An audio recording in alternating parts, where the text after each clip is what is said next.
primer lugar agradecemos a Martín por la invitación, por esta oportunidad de compartir con los autores que nos acompañan hoy. Soy Laura, él es Santiago. Para los que no nos conocen, somos coordinadores del Club de Lectura El Otro Libro, un club de lectura que nace en pandemia y que lee solo literatura latinoamericana. Y por esa razón, porque nació en pandemia, empezamos de forma virtual, pero después empezó a sumarse gente no solo de otros departamentos como yo, que vivo circunstancialmente en Tacuarembó, sino también amigos de otros países que leen con nosotros, así que si alguno gusta sumarse, están más que invitados. Y bueno, hoy tenemos el placer con Santi de dialogar con estos tres autores. Mercedes ya es de la casa, creo, porque ya estuvimos con ella más de una vez. O nosotros queremos traerla. Sí, o nosotros. Creemos que es de la casa. Pero también es un placer recibir a Nicolás Alberte y a... Sí, el agradecimiento es enorme y voy a contar por qué. Cuando Martín nos llamó y nos dijo qué mesa queríamos armar, nosotros acabamos de leer Chicas Doradas y dijimos, este libro es el mejor que hemos leído en todo el año, no estoy exagerando. Y a su vez, ya habíamos, para nosotros Mercedes es la mejor autora uruguaya, sin dudas, y a Nicolás lo habíamos leído en La Manquísima, y dijimos, hey, si podemos tener estos tres, es un golazo. Y la verdad que tenerlos acá para nosotros es un placer enorme. Martín nos preguntó qué nombre queríamos ponerle a la mesa. Martín le gustan los nombres un poco extravagantes, etcétera, etcétera, y nosotros dijimos, nos gustaría invocar la frase de Kafka que dice algo así, palabras más, palabras menos, de que la literatura tiene un golpe en el cráneo. Por eso terminó quedando como al mentón, porque realmente cuando nosotros le leemos a ustedes, lo que les pasa es de que nos sacude todo. Y para nosotros eso es gran parte de lo que buscamos en la literatura. Entonces, una de las primeras cosas que nos llama la atención de ustedes y de los autores, ¿cuál es la búsqueda para justamente, o si hay una búsqueda de no infantilización, llamémosle, creo que vos utilizaste en la reunión anterior una prosa agresiva, para que el lector salga totalmente magullado de esa lectura? Esto significa que tengo que empezar. Vos determinás quién empieza, acá hay otro micrófono. No, bueno, buenas tardes, bueno, gracias por estar acá escuchándonos a nosotros. Sí, yo hablé de que la infantilización en la literatura no me gusta, en la literatura adulta, ¿no? Es decir, está todo bien cuando es literatura para niños, ¿no? Cuando es literatura para adolescentes, hasta allí nomás, ¿no? Pero infantilizar una prosa adulta es algo que sí, que me resulta como, a mí me resulta agresivo eso, y no hacer una prosa adulta y de pronto agresiva, ¿no? Que eso además va a depender de la susceptibilidad de cada lector, ¿no? Del horizonte de expectativa que tenga y del grado de sensibilidad que maneje y de muchas otras cosas, ¿no? Así que en mi caso no es que yo procure hacer una prosa agresiva, es decir, yo me siento cómoda trabajando los temas desde ese lugar, ¿no? O sea, escribiendo las historias, no sé, duras por ahí que se me ocurren, y no trato de rebajarles esa dureza que me sale del alma por decir, no quiero lastimar la sensibilidad de tal o de cual, no sé. Ahora digan ustedes, ¿qué les parece? Sí, a mí me pasa algo bastante parecido. Y tampoco creo que si lo buscas y se nota es algo lo peor que te puede pasar. Es como, yo tenía unos conocidos cuando éramos bastante más chicos que era una época que no me acuerdo qué disco había salido con una advertencia como de, no sé si era uno de Guns N' Roses, que si lo mirás ahora no es nada, ¿no? Pero había salido con una advertencia como este disco puede ser peligroso para tu salud, tiene contenido peligroso, no sé qué. Y tenía unos amigos que estaban empezando una banda y sacaron un disco muy artesanal y le pusieron ese cartelito como si alguien se lo hubiera prohibido, que eran ellos mismos. Y era una tristeza total, ¿no? No sé a qué venía esto, pero no, a que si es algo que vos lo buscás de una forma que se termina notando en tu prosa, que estás como buscando el shock o el golpe al mentón, termina produciendo el efecto contrario y es como, hay un momento que... Hay muchos autores que, por ejemplo, se me ocurre ahora con uno yankee que se llama Chuck Palahniuk, que yo lo leí y me gustó mucho, pero son libros que por ahí después de un tiempo dije, sí, le agarrás la mano y le agarrás la mano al autor y bueno, así pasa como en otra lectura, ¿no? Como Bukowski o no sé, por ahí también son autores que en un momento de tu vida te pegan muy fuerte y ahora, no sé, por ahí si lo leo otra vez me pego otra vez, pero iba a que sí, yo creo que es, hay, digamos, un libro te puede pegar de distintas formas, te puede pegar por la prosa, por lo que dice, por el fondo, por la forma, pero un mínimo golpe creo que es necesario recibir. Algo así. Bueno, hola, gracias por invitarme. Sí, perdón, gracias. Yo le dije gracias. Tan egregia compañía. Me acordé de la frase de Sartre, ¿no? Que dice un cross, que la literatura tiene que ser un cross a la mandíbula, digo, para traerlo a Latinoamérica. Hay un tema de fondo y un tema de forma en la pregunta, en lo que, bueno, en lo que decía Mercedes y todo. O sea, una cosa es lo que estás contando y otra cosa es cómo lo contás. A mí siempre me parece más importante cómo lo contás que lo que estás contando. O sea, siendo lo que vos decís, me preocupa muchísimo más cómo voy a contar una cosa que lo que estoy contando. O sea, lo que estoy contando obviamente me importa, pero descarto una cantidad de cosas. Y sin embargo, cuando las voy a contar, me preocupo mucho de qué voy a hacer con esa historia que quiero contar. Y siempre es esa...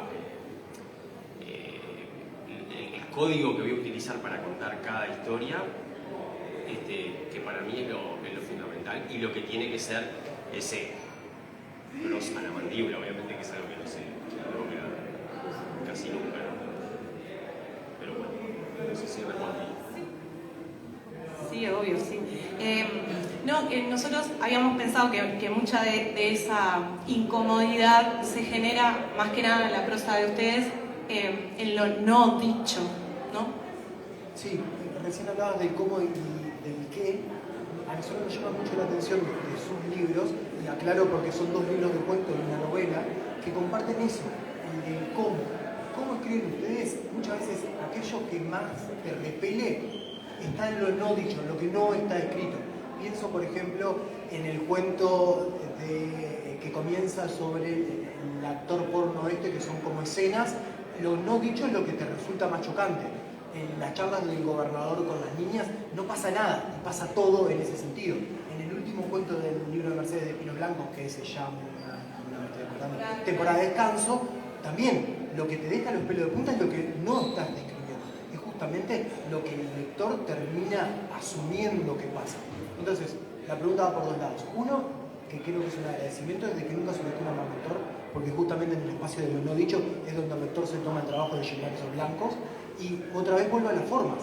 ¿Cómo hacen ustedes para darse cuenta de que menos es más? Que lo no dicho claramente es lo que va a hacer ese golpe que hablábamos anteriormente. Yo todavía no leí el libro de Nicolás, pero sí leí Las Chicas Doradas. Y comparto, sí, eso que decís, que en Las Chicas Doradas hay como, bueno, hay varias líneas narrativas, ¿no? Pero hay 2 fundamentales. Una que tiene que ver con lo que le ocurre a los perros, y ahí sí hay una cosa explícita, tremenda, ¿no? Y creo que la fuerza se da porque lo explícito tremendo lo coloca en esa línea narrativa y hace esa elipsis en lo otro, en lo del relato. Ya me dirá el autor si estoy interpretando bien, no, pero Mercedes, perdón, pero incluso el gobernador parece bueno. Bueno, sí. Parece, pero claro, digo... pero justamente... Claro. ¿Qué pasa? El relato ya te pegó sí. Y te demolió con lo que le ocurre a los perros. Sí, claro. Bajo la gobernatura de ese individuo que está con unas niñas viendo películas de la actriz esta que ahora no me sale el nombre, Gwyneth Paltrow, ¿no? Entonces, por asociación, por juxtaposición, hay un recurso que es la juxtaposición, que es súper interesante en narrativa, que tan sinvergüenza es el tipo. Te muestra a los dos en unos comicios electorales. Entonces te muestra a los políticos tratando de convencer a la gente con mentiras, por supuesto, y a Rodolfo tratando de convencer a Emma, por supuesto, con mentiras. Entonces, en esa juxtaposición es que me parece que se encuentra el meollo de lo que se cuenta. Y eso es lo que pasa en la novela de él. Es lo que yo traté de hacer en Temporada de Descanso, donde también hay una historia tremenda que no llega a cuajar, pero hay otra que sí. Entonces, en eso me parece... En Temporada de Descanso, las 3 primeras oraciones nos invitan un día a la playa, y decís de ahí, ya. Pero dentro del lago creo que también pasa lo mismo. Esa tensión entre madre e hija. Pero ahí la tragedia ya está dada. Sí, claro, pero no se dice. Claro, sí. ¿no? La elipsis es algo muy lindo de trabajar cuando uno, digamos, ¿no? Escribe. porque además te permite, para nosotros, no supongo, digo, escribir es jugar, es divertirnos, la pasamos bárbaro, no sé, yo por lo menos la paso bárbaro cuando escribo, ¿no? Cuando tengo tiempo para escribir, y trabajar esos recursos, ¿no? Desde lo profundo da como una alegría. Ayer citábamos a Leandro Delgado, que justamente en una entrevista había dicho eso, que escribir es un lugar para pasarla bien. Sí, debería, no siempre, ¿no? Pero sí, creo que sí. Pero sí, eso que decís creo que es una de las cosas más fundamentales de la escritura, del cine, de muchas cosas, ¿no? O sea, hasta dónde llegas a decir y qué es lo que omitís. Y también no pasarte en pensar que eso que estabas omitiendo el espectador lo va a entender porque vos lo entendés. Hay un momento que sobre todo después de leer muchas veces tu propia novela y corregirla, te terminás cansando un poco de las cosas que contás o de las historias y pensás que eso no tiene que ir. Entonces es un juego bastante siniestro que en un momento tenés que abandonar, como dicen, ¿no? Pero sí, es una discusión que estás teniendo, te diría que a veces párrafo a párrafo, línea a línea, adjetivo a adjetivo, de cuánto mostrás, cuánto retenés. Por eso después cuando a veces te preguntan como, bueno, ¿y qué significa esto? No sé, yo le dije exactamente como quería y es uno de nuestros pocos, de una de las pocas bondades que tiene nuestra profesión de escritura es no tener que explicar lo que escribimos, porque tampoco hay otras muy grandes, o sea, ni económicas, ni estar en la etapa de la cena de gente, esas cosas. Pero esa es una de las que tenemos, es esto y el resto lo llenás vos, y aparte es fundamental eso de ese llenado. Está la famosa historia esa del tiburón de Spielberg, que no sé bien cómo es, acá en esto Santulo, que seguro sabe estas cosas. Pero era como que ellos tenían su tiburón mecánico y en un momento se les rompió y le tuvieron que filmar las mismas tomas pero sin el tiburón, mostrando al revés, desde el punto de vista del que no lo ve, con la música y lo omitido y lo que está bajo el agua, que bueno, es la teoría del aire y todas esas cosas. Y cuando le llegó el tiburón verdadero dijeron, no lo necesitamos. Gastamos ahí al pedo. Pero bueno, no sé qué te pasa ahora. Bueno, sí, coincido.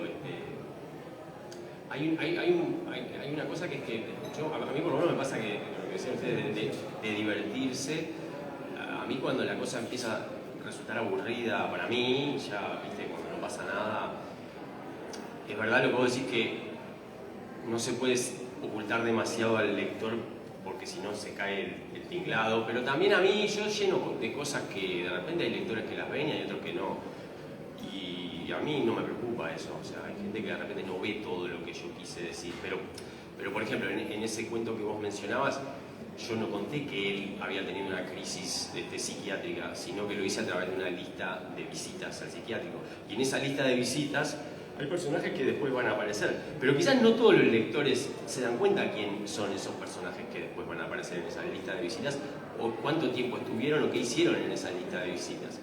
Y a eso es a lo que me refiero con el cómo, ¿no? Porque eso, esa misma escena de una persona que está en un psiquiátrico la puede contar de muchísimas formas, ¿no? Puede contar toda, describir todo, y esto es solo una lista de visitas. Y a mí cuando me pasa, y me imagino que a ustedes les pasará lo mismo, cuando encuentro esas formas de narrar, de repente por una llamada telefónica, por un mensaje donde, como en ese cuento, no escuchás lo que dice el otro y tenés que adivinarlo, ahí me divierto, porque yo también juego ese juego, ¿no? Y entonces en ese juego es cuando esto se vuelve divertido. Y espero que al lector le pase lo mismo. Supongo que muchos lectores, cuando no les das toda esa información, hay lectores que son más perezosos, ¿no? Y creo que la mayoría de los lectores son más perezosos. A mí ese tipo de lector es muy difícil que yo llegue a ese lector, la verdad. Y no digo que no me interesa, pero digo, como a mí no me interesa escribir así, bueno, lo lamento, pero no voy a llegar a ese tipo de lector. Miramos, sigo yo. Bueno, no, estábamos pensando la charla y viendo entrevistas, interiorizándonos, y vimos que en Latido Beat respondiste que algo sobre Estrella Distante, y justo habíamos leído Estrella Distante de Bolaño en el club, entonces nos pusimos a pensar sobre sobre la relación del arte, cómo funcionaba, o sea, cómo... Sí, dale vos. Lo que nos pasó es que justamente cuando tuvimos la reunión del club por Estrella Distante Bolaño, que fue cuando la pregunta creo que iba o apuntaba a preguntarte qué libro te hubiera gustado o qué libro tuyo te hubiera gustado que despierte lo mismo que otro libro, y dijiste Estrella Distante, ¿sí? Nosotros acabamos de leer ese libro y pasó mucho en el club que el capítulo 6, que es cuando el protagonista muestra su obra de arte en las fotos, y no en ningún momento es descrito, es narrado, sino que sabemos que entra gente en una habitación donde hay fotos en plena dictadura chilena, salen horrorizados, nada es narrado, ¿sí? Y nosotros en el club nos quedó esa sensación de asco, pero también nos cuestionamos el lugar del arte que nosotros tendemos a romantizar. El arte salva, el arte es lindo, el arte es bueno, el arte es un montón de cosas y generalmente romantizadas positivas. Y esa escena nos dio tremendo, no sé si la palabra es asco, pero sí como rechazo. Y nos pasa mucho, por ejemplo, las 2 primeras páginas de Las Chicas Doradas es para mí un parteagua de me encanta este libro o le tengo que dejar ya. Y muchos de esos cuentos nos pasó lo mismo. Entonces creo que al final en sus libros terminan cuestionando también qué entendemos por arte. Y lo ponen en ese foco de desacralizar el arte. Y también es algo que lo vimos a los 3, y no sé si es buscado también bajar a tierra esa idea o esa concepción que tenemos de que el arte es maravilloso.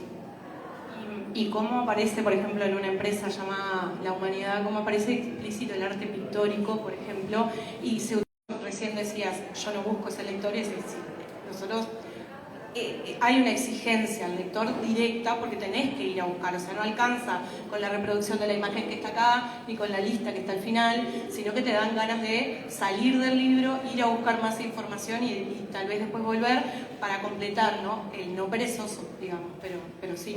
Yo tengo una pregunta para ustedes ahora, me la van a agradecer mis compañeros, pero ustedes, hablando de esto, ¿no? Cuando la gente que lee estos libros en su club, ¿sienten que si lo hubieran leído distinto? ¿O alguno que lo había leído ya y cuando leyó con ustedes, leyéndolo de manera conjunta, lo vio distinto? Sí, el club de lectura tiene eso. Primero porque somos personas que de diferente formación, de diferentes edades, porque vivimos en diferentes lugares y tenemos diferentes lecturas. Entonces, en el momento de...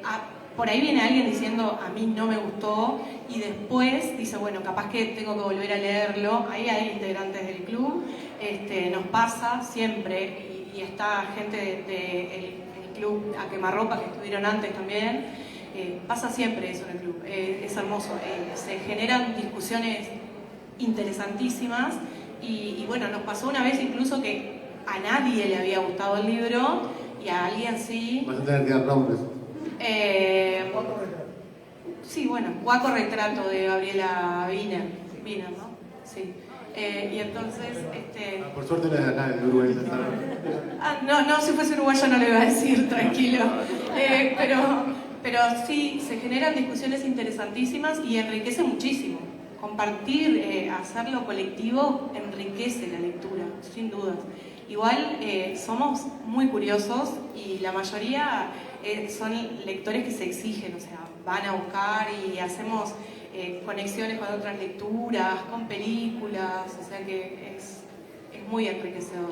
La experiencia del club de lectura es muy enriquecedora. Creo que no estábamos preparados para que la pregunta fuera... Sí, creo que no estábamos preparados para que la pregunta fuera hacia el otro lado. No. Igual nosotros recomendamos tu libro y hay algunos de nuestros lectores que dicen que no, porque cuando leímos La perra de Pilar Quintana, que mataban a una perra, ya hubo como, no, hay lectores sensibles. No es nuestro caso. Bueno, la pregunta era... sobre cuestionar el arte y el lugar que ocupa.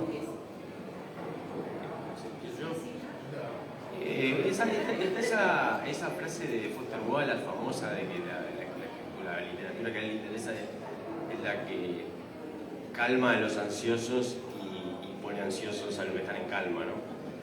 Y me parece que esa es, por lo menos en lo que yo entiendo, es una buena función del arte. Revolver a los que están en calma y tranquilizar a los que están desesperados de una determinada manera. Y en cuanto al arte, a mí me gusta mucho la forma de comunicación que se establece con el arte, digamos, las artes plásticas, y por eso en todos los libros míos siempre aparecen ya sean fotos o pinturas, en diálogo con el texto, porque me gusta que ocurra eso que vos decías. Y que algunos lectores me han dicho que hacen exactamente eso. Fui, busqué esa imagen que dice y me gusta mucho cuando se produce eso, porque ahí es una comunicación que pasa por encima de lo que está escrito ahí, ¿no? Y que le sirve al lector para ir mucho más allá, dar un paso más allá de lo que puede estar en el texto, ¿no? A mí el tipo de literatura que me interesa es la que produce eso, no una literatura que te acostas para dormir, para leer antes de dormir. Entonces me gustan los libros que me hacen preguntas, que lo leíste y pasan 2 semanas y todavía hay cosas de ese libro que te siguen resonando en la cabeza, ¿no? Esa para mí es digo, de arte puede ser una sinfonía, una canción o una performance o una obra pictórica o un poema, que vos de repente varios días después eso está ahí abajo y a veces te dice alguna cosa en cualquier momento, y para mí esa es la función del arte. Sí, yo no sé si tiene una función el arte, ¿no? Digo, creo que el arte es simplemente tiene eso, existe, ¿no? Y si tuviera que decir, ¿no? Explorando mucho qué función tiene, es únicamente damos la posibilidad de vivir otras vidas, de vivir otra cosa, es decir, de salir de nuestra rutina, de nuestra realidad, de lo que somos y eventualmente por el poder de la imaginación poder ser otra cosa. Eso es lo que creo que tiene de atractivo, es decir, atractivo para uno que lo escribe, ¿no? Que cuando uno escribe obviamente está creando otro mundo, eso no cabe ninguna duda, que creamos otro mundo, gusten o no, y para el que está leyendo, porque también cuando está leyendo se puede abstraer de lo que es la vida, que tenemos una sola, no podemos vivir varias vidas. Es tremendo, pero uno cuando elige vivir en todas las elecciones de la vida estás dejando todas las demás fuera. Entonces el arte te permite de alguna manera, bueno, compensar un poco esa carencia y vivir alguna más. Por ahí me parece que tiene que ver con eso. Y sigo lo que vos decís, ¿no? Lo de Foster Wallace, que sí, lo que no tiene que ser el arte para mí es tranquilizador. De alguna manera tiene que intranquilizarte porque te tiene que mover un poco el piso, si no, digo, para empezar que si no es aburrido. Entonces me parece que eso, digo, está como en la tapa del libro, desde mi punto de vista. Bueno, comparto, pero ustedes eligieron un camino para hacer eso que no es el habitual. Y pongo un ejemplo de una entrevista que le hicieron a Nicolás hace no tanto, creo que en la Diario, ¿no? Nosotros estamos de alguna forma acostumbrados o socializados a que el bueno es bueno, el malo es malo, el final es feliz. El mundo Disney es como el que más tenemos cercano, inclusive es esa utopía a la cual anhelamos. Ustedes eligieron otro camino, en donde esa dicotomía cartesiana bueno-malo, arriba-abajo, no existe. O no existe, no, o capaz que se desfigura. Muchos de sus cuentos y la novela de Soriano por todos lados nos termina haciendo cuestionar si el bueno es bueno, si el malo es malo. Pienso en los 2 policías en Mota y Henry, en el cual llega un momento que decís, estos son los buenos. Y hay una escena en la cual Henry termina jugando con una araña y decís, uy, tengo que cerrar este libro, ya. Y lo mismo pasa con los cuentos. Me parece que el desafío de ustedes y lo que ustedes tomaron como camino para que sea un escape, una otra vida, una exposición al arte, es un camino no muy tomado, en el cual justamente termina desafiando al lector, porque nosotros todos, o no todos, pero usualmente venimos con esa concepción de bueno, malo, villano, héroe, y todo eso se difumina cuando lo leemos a ustedes. Y creo que, y vuelvo, capaz que seguimos dando vuelta en torno a la primera pregunta, esa forma de acercarse a los personajes de ustedes es lo que termina siendo el golpe en el mentón, porque está bien, no podemos vivir más de la vida que elegí, pero no sé si quiero estar en el mundo de Soriano, no sé si quiero estar en la playa de ese puente. Terminamos las palabras, vuelvo a lo que decías vos, ¿no? Digo, te interesa el cómo y no el qué. Entonces el objeto, digamos, se vuelve preciado porque la combinación de las palabras para definir eso que vos juntaste, anécdota, personaje, conflicto, todo lo que involucra un relato o una novela, salió bien. ¿Te gusta esa combinación de palabras? A eso me refiero yo con... Aunque el universo que estás, claro, no lo expliqué bien antes, aunque el universo que estás creando sea horrible, pero lógicamente, no, yo no quiero estar en el lugar ni de Mota, ni de ninguno de tus personajes, ni de los míos, mucho menos.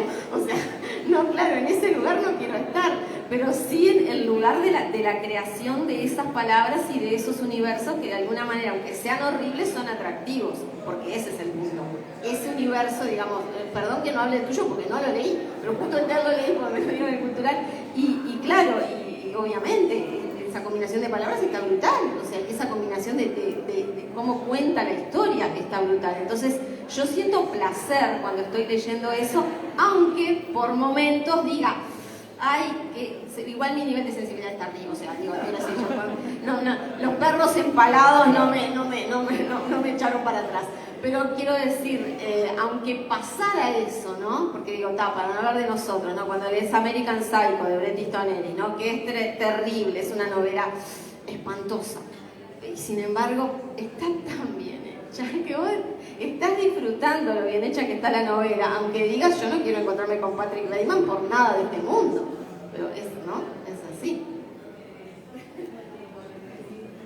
Sí, y pasa lo mismo en las películas, o sea, vos podés ver La Naranja Mecánica y te puede parecer espeluznante el torturador, pero no es que estás viviendo, lo estás viviendo a través de ese filtro. Creo que eso es lo que te, bueno, que también un poco después volvés a tu vida y a tu sofá, ¿sí?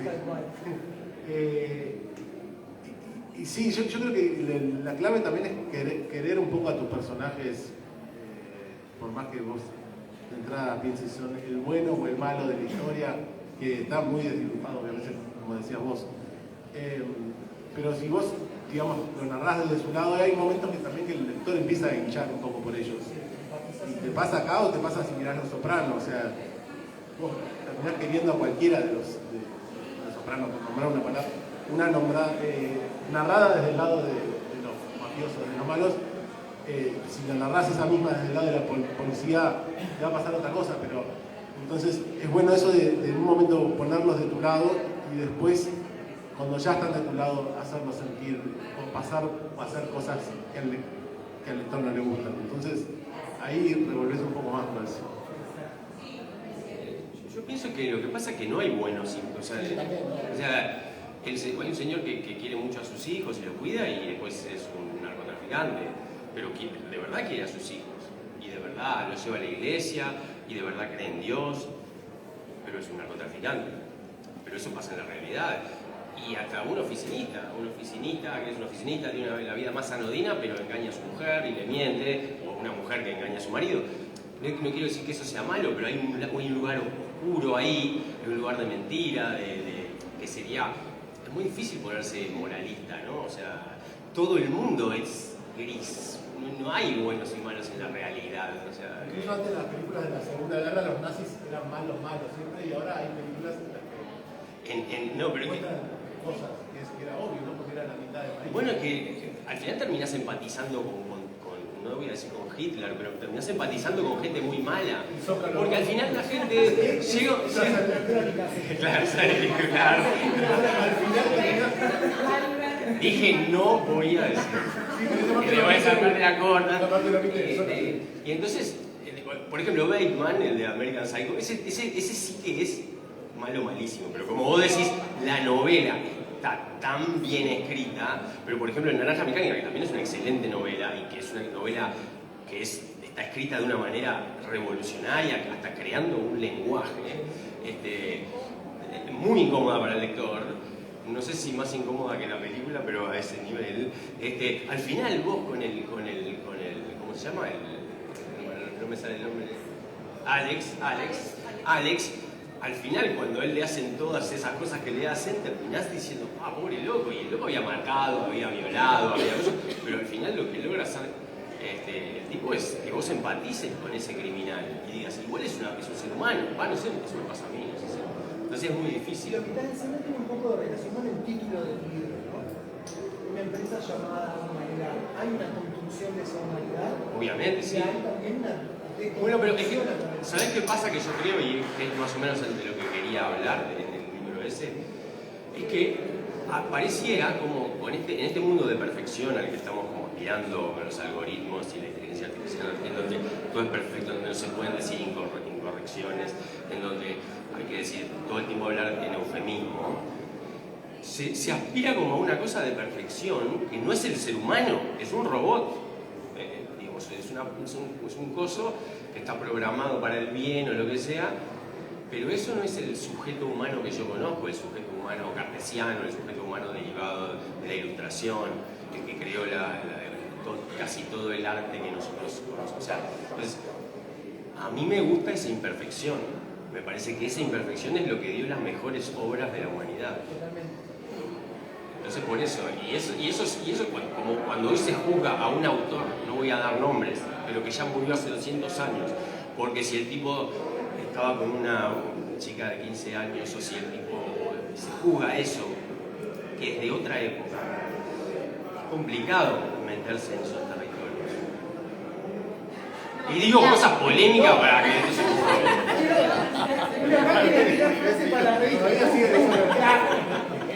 No, me pareció copado lo que dijiste porque también, digamos, nosotros tenemos la necesidad de sentirnos fascinados por el mal también.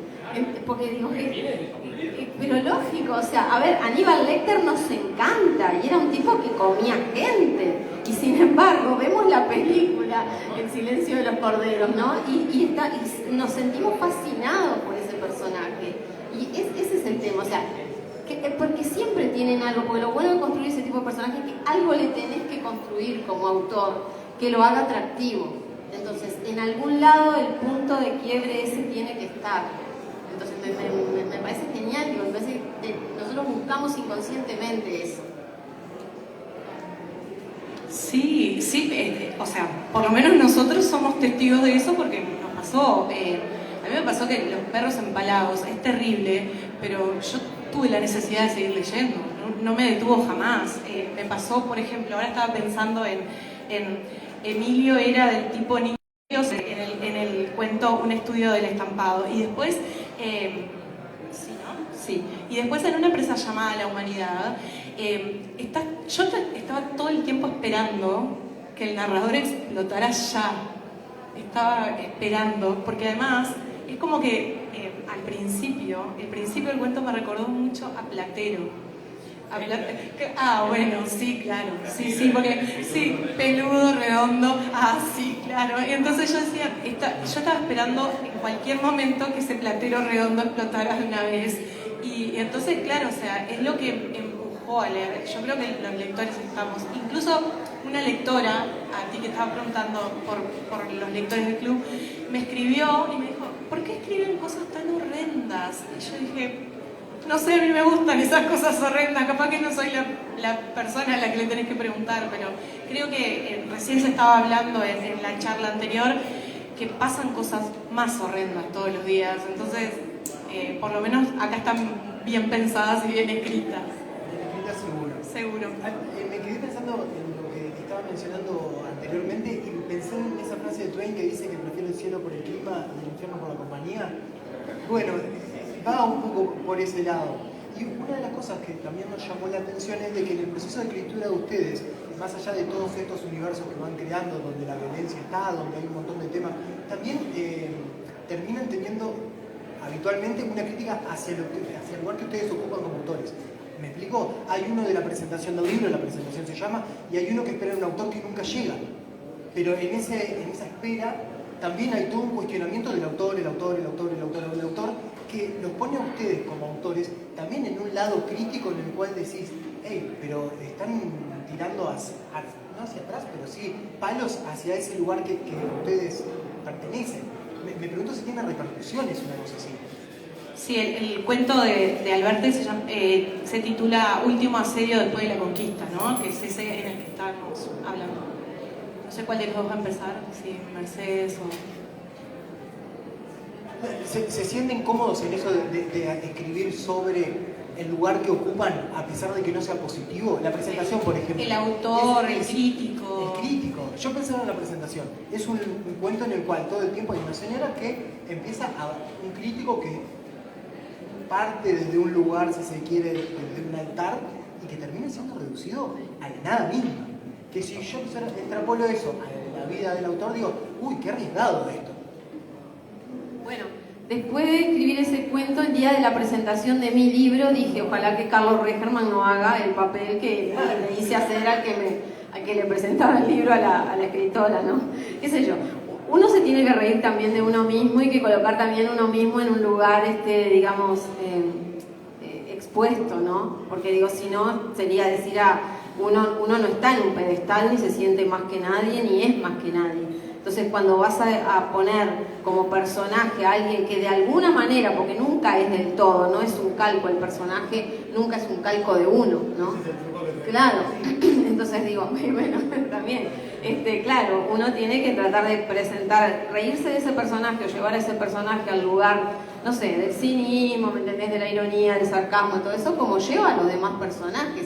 Y hay un placer además ultra perverso en eso, quiero decir, claro, porque estás con un pie acá y con un pie allá, pero sos el que está manejando a los dos pies esos. Entonces, porque es cierto que, digo, no sé, pero nos pasa, ¿no? Que cuando escribimos también esa cosa de crear un mundo, en cierto modo, somos unas hormigas, unas ratitas, pero nos sentimos bárbaros en ese momento, sentimos que somos dioses, que estamos creando algo que no estaba ahí. Y bueno, forma parte de la natural soberbia humana, ¿no? Yo qué sé. Yo me divertí mucho haciendo pero ese cuento es de poeta, que es mucho peor que los autores. Entonces es un congreso de poesía y el poeta es jodido, o sea, el poeta es un tipo... y entonces me gustó, me divertí muchísimo escribiendo ese cuento, porque están todos ahí con sus pequeñas maldades y les va a pasar algo horrible, y yo sabía que les iba a pasar algo horrible.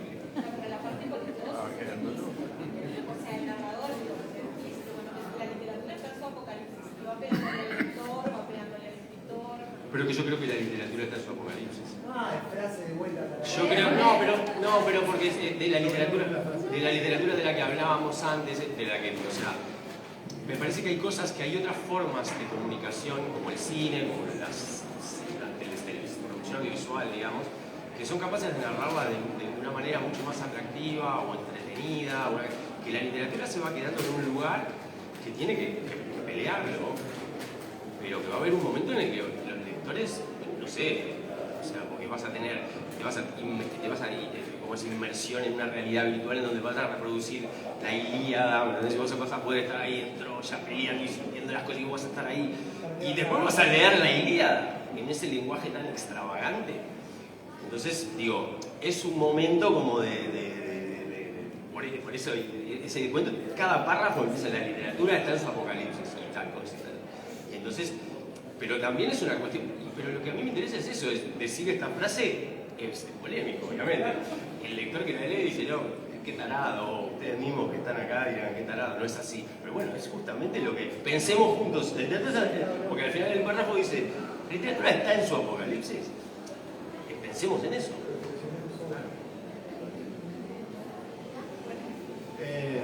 Sí, ¿no?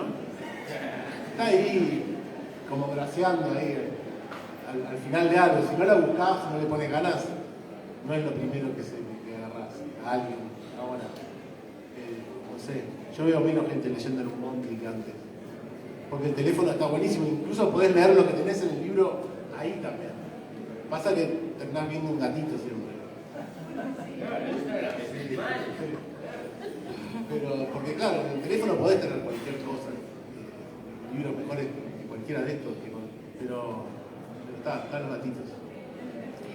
Nos hicieron tiempo, pero yo me voy a arriesgar igual con la última pregunta porque somos un club de lectura, entonces queremos saber qué está leyendo Nicolás, qué está leyendo... Soriano iba a decir, Manuel y Mercedes. ¿Qué está leyendo ahora? Yo estoy leyendo, bueno, terminé ayer un libro que es buenísimo, que se lo recomiendo a todo el mundo mucho, que se llama es de un autor norteamericano que se llama Jess Ball, que se llama ¿Cómo provocar un incendio y por qué? Es maravilloso. Y ahora empecé a leer el premio Nobel de ayer, a Hank. leyendo el libro nuevo del año pasado de Diego Recoba, El cielo visible, y cuentos de María Fernanda Ampuero. Pero en realidad lo saqué y ya pierdo con los libros. Es un parrafito acá, un poco allá, y es como que te va haciendo eso. Y yo empecé a leer Semilla, que es la última parte de la pentalogía de Richard Ford sobre ese personaje, Fran Bascom, que es impresionante. Y también creo, me parece, ¿no? Richard Ford ya está grandote y creo que es como, no sé si un libro de despedida o por ahí, vieron que... no lo estoy matando, pero es que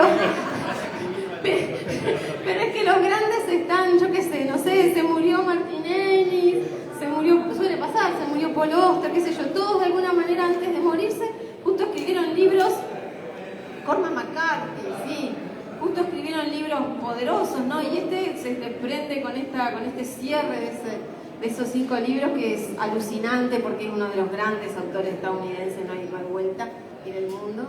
Y estoy leyendo eso. Bueno, muchísimas gracias. Nosotros lo que queremos es seguir leyéndolos ustedes. Sí, obvio, sí. Vayan a leer a Alberte, a Manuel Soriano y a Mercedes Estramil. Gracias.